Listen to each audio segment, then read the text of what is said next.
나왔습니다. 잠시 말씀 좀 나눌 수 있을까요? 네? 무슨 일로? 이번 달 관리비는 벌써 입금해드렸을 텐데. 아니요, 관리비 문제가 아니라 꽃가게에 자주 왔다 갔다 하시는 할머님이 한 분 계시죠? 할머니요? 손님 중에 말씀하시는 건가요? 아, 손님은 아닌 것 같고 오늘 아침에도 왔다 가셨다는데. 저희 시어머님이요? 네, 자주 가게에 오시기는 하는데 저희 어머님이 무슨 실수라도 했나요? 오늘 아침 10시에 우리 건물 시설 관리하는 분에게 할머님께서 간식을 먹으라고 가져다 주셨나 봐요. 집에서 떡을 가져오셨다고 하는데 그거 받고 나서 나중에 확인해봤더니 파란 곰팡이가 잔뜩 피어 있었다고 하네요. 네? 곰팡이요? 아니, 어머님이 그런 걸 왜 먹으라고 주셨을까? 일단 너무 죄송합니다. 제가 다시는 이런 일이 없도록 할게요. 먹다가 조금 나온 것도 아니고 떡이 완전 다 상해 있었다고 하더라고요. 무슨 이유로 그런 걸 주셨는지 저희 입장에서야 알 길이 없으나 앞으로는 간식 같은 건 안 챙겨주셔도 될 것 같습니다. 원래 근무 중에 그런 걸 받아먹는 것 자체가 안 되는 일이라서요. 네, 정말 죄송합니다. 어머님이 뭔가 착각을 하셔서 그랬나 봐요. 버리는 거랑 드릴 거랑 헷갈리셨나? 제가 다시는 이런 일이 없도록 말씀 잘해놓겠습니다. 정말 죄송해요. 아닙니다. 꼭 좀 말씀 전달 부탁드려요. 네, 죄송합니다. 들어가세요. 저는 10여 년 전부터 작은 꽃가게를 운영하고 있습니다. 원래는 다른 동네에서 가게를 하고 있었는데 작년 봄에 지금 하고 있는 자리로 매장을 옮기게 되었어요. 원래 하던 곳은 주택가 한가운데였는데 새로 옮긴 곳은 주변에 고등학교 2개, 중학교도 1개 있고 종합병원까지 멀지 않은 곳에 있어서 오며 가며 들르는 손님들이 많습니다. 예전부터 이곳에서 장사를 하고 싶었는데 자리가 안 나서 눈치만 보고 있었죠. 정말 놓칠 수 없는 기회라서 상가의 빈자리가 나자마자 바로 연락하고 계약을 진행했습니다. 하지만 이 좋은 곳에도 딱 한 가지의 단점이 있는데 그건 바로 저희 시댁 근처란 겁니다. 시댁이 걸어서 5분 거리밖에 안 걸릴 정도로 정말 가까운 곳에 있습니다. 뭐 별일이야 있겠어? 라고 생각했지만 시어머니가 아침 저녁으로 하루에 2번씩 가게에 방문하시더군요. 며느리가 집 근처에 가게를 오픈했으니 심심하니까 찾아와 볼 수 있다고 봐요. 제가 조금 불편해도 이해할 수 있는데 문제는 어머님이 자꾸 오셔서 제 장사를 방해하고 본인이 사장 행세를 하고 있다는 점입니다. 아까 그 여편네 환불해줬냐? 아, 네, 그냥 환불해줬어요. 자주 오시는 분이기도 하고 오늘 꽃이 좀 마음에 들지 않으셨나 봐요. 어이구, 그걸 왜 환불을 해줘? 너는 장사 그렇게 하면 안 된다. 그놈의 여편네들이 이래저래 핑계대면서 환불해달라고 하는 거야. 내가 그런 사람들 한두 번 보니? 뭐 마음에 안 드셨을 수도 있죠. 그런 분들 많아요. 일일이 스트레스 받으면 동네에서 장사 못하죠. 안 돼. 자꾸 그렇게 아줌마들 해달라는 거 다 들어주면 남는 것도 없다. 앞으로는 내 허락 없이는 절대 환불해주지 마라. 어떻게 그래요? 동네에서 하는 장사인데.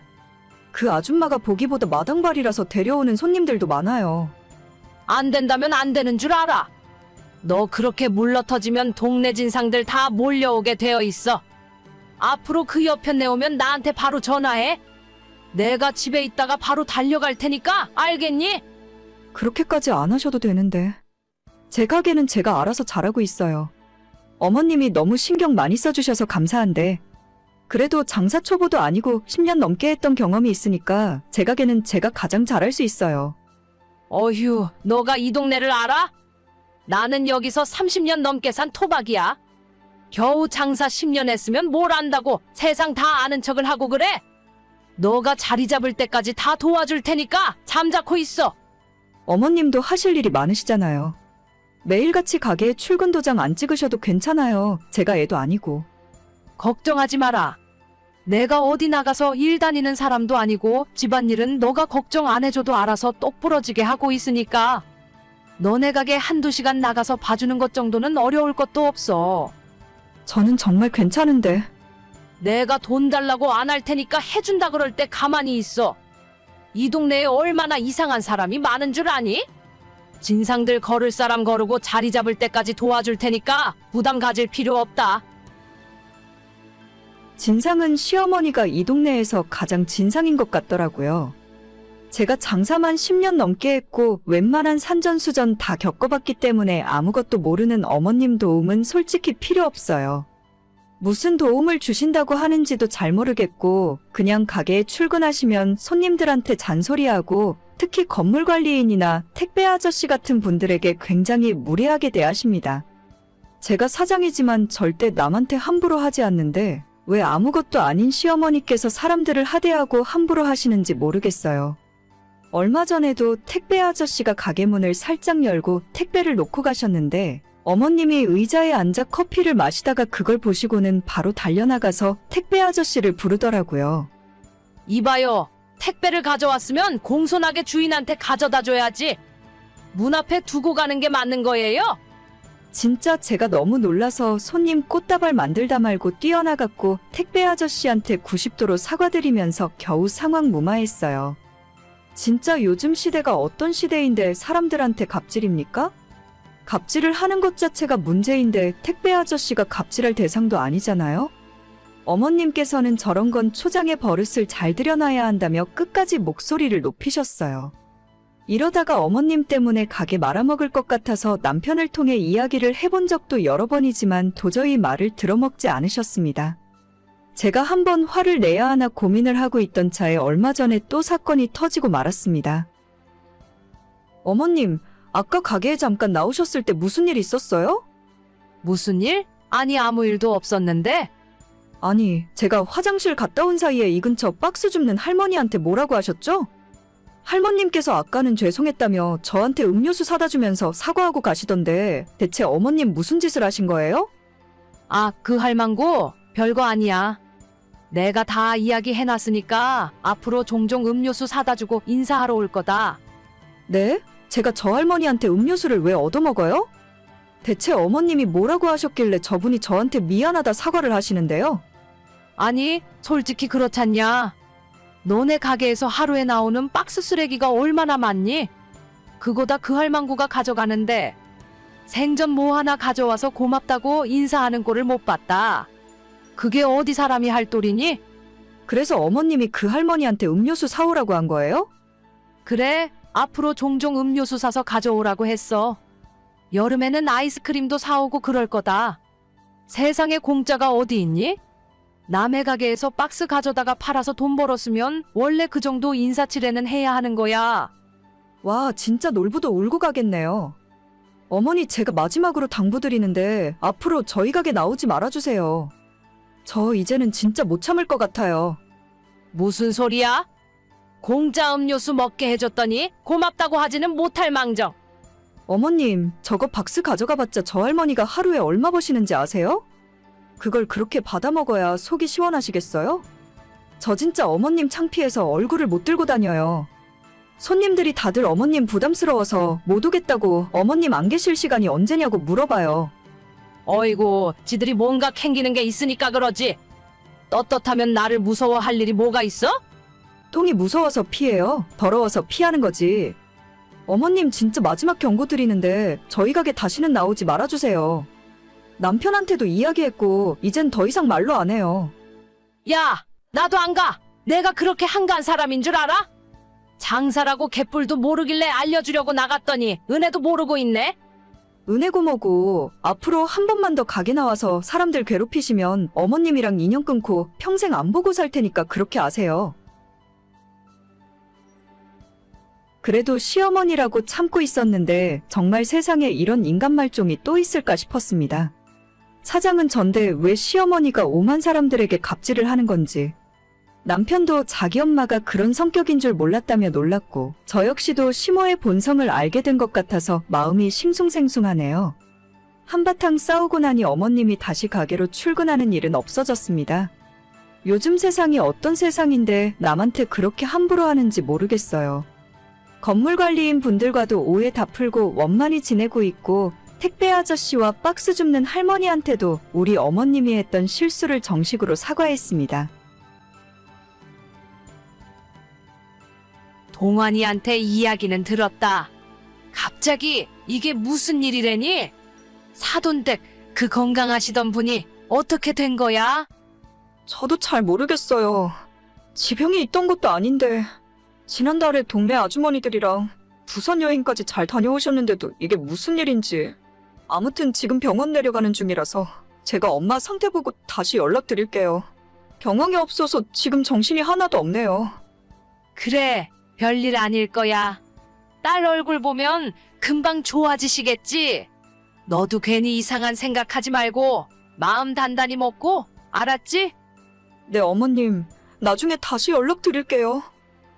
건강하시던 저희 친정엄마가 갑자기 쓰러졌다는 소식을 듣고 정말 정신없이 친정으로 달려 내려갔어요.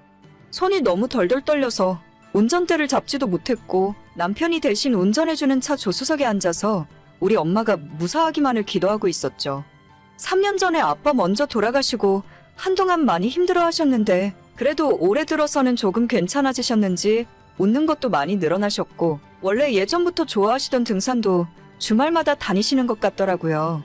제가 집안에서 외동딸이지만 먼 곳으로 시집와서 따로 살고 있었기 때문에 엄마가 혼자 된 이후로는 자꾸 마음이 쓰였고 자주 찾아뵙지 못해서 죄송한 마음이었습니다. 지난달 동네 친구분들이랑 부산 여행 간다고 해서 용돈도 많이 드렸고 재미있게 잘 놀다가 오셨는데 갑자기 쓰러졌다는 연락을 받으니 이게 무슨 일인가 싶더라고요. 혈압이 좀 있으셔서 예전부터 약을 드시긴 했지만 그래도 아직 엄마 나이가 70대 초반이라서 괜찮을 거라 생각했습니다. 하루 2시간 걸리는 병원으로 내려가면서 얼마나 빌고 또 빌었는지 몰라요. 병원에 도착했을 때는 이미 중환자실에 계셨고 급하게 무슨 수술을 해야 한다더라고요. 정신없이 동의서에 사인하고 수술을 했지만 중환자실에서 이틀 후에 돌아가셨어요. 아이고, 그 건강하시던 분이 병원에서는 뭐라고 하니? 급성 심근경색이었대요. 원래 혈압이 있긴 했는데 저는 정말 수술하면 괜찮아지실 줄 알았어요. 그래, 일단 너는 네 정신이나 단단히 챙기고 있어라. 너희 친척들한테도 전화해서 말씀드리고 내가 이딴 네 시아버지 집에 오는 대로 준비해서 내려가마. 네, 어머님. 그나저나 밥은 먹었고? 앞으로 네가 제일 고생해야 하는데 밥 먹고 정신 똑바로 차리고 있어. 네, 알겠어요. 뭐 잘 모르는 거 있으면 동환이한테 물어보고. 걔가 예전에 작은 아버지네 장례 치를 때도 다 경험해봤기 때문에 일이 어떻게 돌아가는지 잘 알고 있을 거다. 너는 정신 없을 테니까 동환이한테 다 맡기고 좀 쉬고 있어. 네, 안 그래도 남편이 다 알아서 해주고 있어요. 그래, 그럼 이따 내려갈 테니까 그때까지 정신 좀 차리고 있어라. 아빠에 이어서 갑자기 엄마까지 돌아가시고 진짜 하늘이 무너지는 기분이 어떤 건지 잘 알게 되더라고요. 아빠 장례식 때는 울다가 지쳐서 실신할 정도였는데 막상 엄마가 돌아가시고 나니 눈물도 잘 안 나오고 정말 제정신을 차리고 있을 수 없었습니다. 너무나도 슬프긴 한데 한번 울기 시작하면 완전 무너져 버릴 것만 같아서 조문 오시는 손님들한테 말도 한마디 더 하고 친구들한테 밝은 모습도 보이면서 잘 버티고 있었죠. 물론 마지막 발인할 때는 정말 기절하기 직전까지 울었지만 그래도 제가 끝까지 정신 똑바로 차리고 있던 덕분에 엄마의 장례식까지 잘 마무리할 수 있었습니다. 나중에 주변에서 독하다 아니면 대단하다는 말이 들리기도 했지만 그런 건 신경 쓰지 않았어요. 아빠 돌아가셨을 때는 엄마가 있었지만 엄마 돌아가셨을 때는 저까지 쓰러져 버리면 안 될 것 같아서 끝까지 참았던 거니까요. 집에 돌아와서 회사에서 줬던 휴가도 다 쓰고 바로 정상적으로 출근하며 지내고 있었습니다. 속으로는 너무 슬프고 순간순간 미칠 것 같았지만 애써 참으며 태어난 척하고 있었죠. 너는 정말 독하고 대단하다. 어떻게 발인하는 날까지 눈물 한 방울 안 흘리고 참고 있을 수가 있니? 저도 안 보이는 곳에서 혼자 울었어요. 다들 너무 걱정해 주셔서 괜히 그 앞에서 눈물 보이기 민망하더라고요. 그랬니? 나는 너가 정말 바늘로 찔러도 피 한 방울 안 나오는 사람인 줄 알았어. 아무튼 이제 다 끝났으니 하는 이야기지만 평소 앓던 지병 같은 것도 없다가 그렇게 가시는 것도 일종의 복이라고 생각해라. 길게 아프고 병치레 하면 산 사람도 고통이고 가족들도 너무 힘든 거야. 네, 무슨 말씀이신지 알아요. 그래, 너는 똑똑한 애니까 내가 하는 말이 어떤 의미인지 알아들을 거다. 아무튼 이제 산 사람은 또 열심히 살아야지. 너희 어머니 혼자 사시던 집이나 주변 정리는 다 끝난 거야? 아직 그대로 있어요. 도저히 건드릴 수가 없어서 그냥 두고 있는데 시간을 두고 천천히 정리하려고요. 뭐 지금 당장은 쉽지는 않겠지. 그런데 뭐 하나만 물어보자. 내 말에 오해는 하지 말고 사돈댁 혼자 사시던 집이 전세니? 아니면 자가였니? 10년째 자가로 살고 계셨죠. 그래? 그 동네 집값이 꽤 비싸던데 대출은 남아있고. 아직 그런 것까지는 자세히 모르겠어요. 이제 곧 내려가서 한번 확인해 보려고요. 그런데 갑자기 그건 왜 물어보시는 거죠? 아니야, 그냥 내가 궁금해서 그러지. 아직 정신 없을 텐데 너한테 이런 거 물어봐서 미안하다. 아무튼 호상이라고 생각해. 시모는 뜬금없이 연락해서 이상한 소리를 제게 하더라고요. 아직 엄마가 돌아가신 충격에서 벗어나지도 못했는데 호상이라느니 살던 집이 어쩌고 저쩌고 대체 저런 소리를 왜 하는 건가 싶었어요. 제가 올해로 결혼 6년 차인데 지금까지 시모와 그리 살갑게 지내진 않았습니다. 평소에 연락도 거의 하지 않았고 어머님도 저한테 할 말이 있으면 남편 통해서 하시던 분이었죠. 그런데 이번에 친정엄마 돌아가셨을 때 남편은 물론 시댁 사람들이 일찍 찾아와서 빈소를 지켜주니 정말 고맙더라고요. 평소엔 무뚝뚝하던 시아버님도 제게 많이 위로를 해주셨고 시어머님도 장례식장에 오는 손님들을 저와 함께 맞이해주고 뒷정리까지 맡아서 해주셨죠. 정말 너무 고마웠고 이게 가족들의 정인가 싶어서 살짝 감동했는데 나중에 이런 연락을 하시니까 조금 어이없고 황당했어요. 그래도 크게 신경 안 쓰고 있었는데 불과 며칠 전에 또다시 연락이 오면서 시모의 시커먼 속내가 모두 드러나고 말았습니다. 지난주에 친정 내려갔다 왔다고 하더니 이제 너희 어머니 유산 정리는 다 끝난 거야? 뭐 어느 정도는 다 끝난 것 같아요. 그래? 잘 됐다. 사돈댁이 혼자 사시던 집이 대출도 하나 없는 자가였다면서? 그 집이 38평이었니? 그 동네 요즘 시세가 7억도 넘더라. 저는 그런 건 잘 모르겠어요. 그 집 팔 거야? 아니면 전세라도 줄 거야? 어차피 너희가 그 동네 가서 살 거 아니잖아. 생각은 아직 안 해봤는데 일단 집에 짐들이 남아있어서 그거 정리되면 생각하려고요. 팔지 마. 내가 알아봤는데 더 오르면 올랐지 떨어질 동네가 아니더라. 그냥 전세 줘. 전세 주고 그 전세금으로 너희들도 이번 기회에 전세 끝내고 집장만 하고, 네, 생각해볼게요. 그리고 혹시나 돈 남으면 나한테 1억만 빌려줄 수 있어? 우리가 이번에 상가를 하나 살까 하는데 현금이 좀 부족해서 말이야. 너한테 이자까지 톡톡히 쳐서 갚을게. 돈이요? 어머님, 듣자 하니 진짜 너무 하시는 것 같아요. 지금까지는 가만히 참고 있었는데 저희 엄마 집은 제가 알아서 할게요. 전세를 놓던 팔아먹던 들어가서 살던 제가 알아서 할 테니까 신경 쓰지 마세요. 호상이니 뭐니 그런 소리 듣고 싶지도 않고 제가 어머님한테 돈 빌려드릴 일 없으니까 이런 문제로 연락하지 않았으면 좋겠어요. 아니, 내가 호상을 호상이라 하지 뭐라고 하니? 악담을 한 것도 아니고 좋게 이야기한 건데. 그리고 내가 너한테 공짜로 돈을 달라고 했냐? 빌려주면 갚는다는데 뭐가 문제야? 너는 형제도 없이 그 많은 유산 받아서 너 혼자 다 쓸 거야? 장례식 때 내가 니를 얼마나 도와줬는데. 결국엔 이 소리 하시려고 그러셨나요? 어쩐지 지금까지 저한테 관심도 없던 어머님이 너무 잘해주신다 싶었어요. 그때 와서 3일 동안 일하셨던 거 일당 쳐서 보내드릴 테니까 계좌번호 남겨주세요. 그러면 계산 끝이니까 앞으로 저한테 돈 이야기 할 생각 하지도 마셨으면 좋겠네요. 너 진짜 가족끼리 1억이냐? 가족은 무슨 놈의 가족입니까? 진짜 저런 사람들한테 순간적으로나마 좋은 마음이 들었던 제가 바보 같네요. 힘들 때 도와주길래 방심했는데 역시는 역시였습니다. 나중에 남편에게 시모와 나눴던 이야기를 보여주면서 당신 엄마가 돈 달라고 하는데 어떻게 생각하냐고 했더니 절대 줄 생각하지도 말라네요.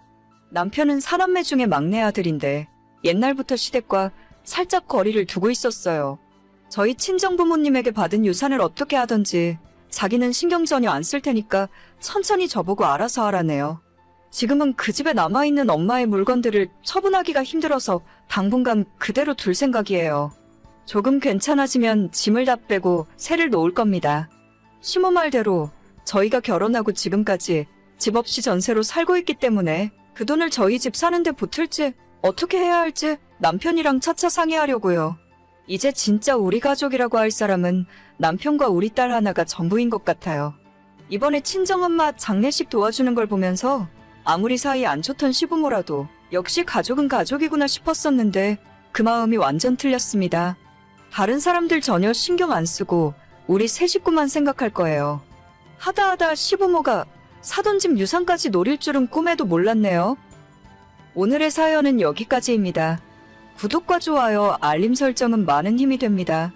다들 행복하시고 좋은 하루 되세요.